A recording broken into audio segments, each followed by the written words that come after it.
Cash money. Thumbs up if you like money for the homeless. I'm Sarah Austin and this is Pop 17.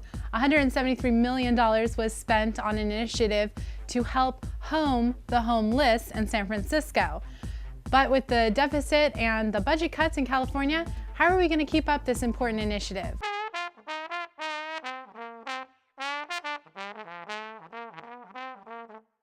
There are hundreds of organizations all over the United States that help to feed, clothe, and shelter homeless people. One organization in San Francisco is A Good Idea. Blogger for Pop 17, Josh Chandler, went over to the offices to ask Jared Paul about his organization. A Good Idea puts more emphasis on the idea of connecting people in need with people who want to help. So we do raise money and we do raise in-kind donations, but really the stuff that we hand out in our events, we have these events called Call to Arms where we'll bring, last event we had 110 volunteers and we bring them out to the Tenderloin and Soma, other areas where I think most nonprofits typically don't go into to serve the homeless, and we always go to their environment.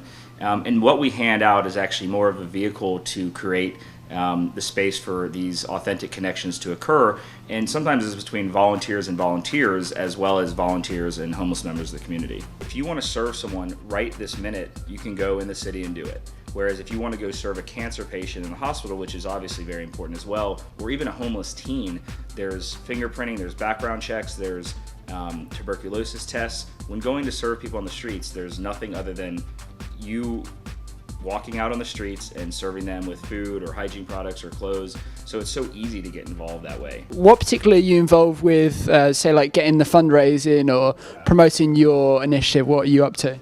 So we raised a good bit of money, like I said, in the Chase Community Giving Contest. There were 500,000 nonprofits that were initially involved, and we were in the top 100.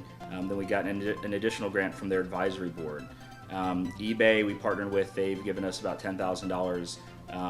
But even just like the press, which has led to individuals wanting to donate money. So it's all come from social media and social networks, and I come from that background. I was always in sales and business development and marketing, and I always leveraged these social networks to really grow my book of business. And so, you know, most of our team is also cut from that same cloth. So I think it's really been the main way that we've raised money in the past. We're now starting to write grants and do a little bit more traditional fundraising. But again, we'll always be, you know, have our ear to the grindstone of what's hot in terms of social media, just to continue to get more volunteers and supporters and raise money.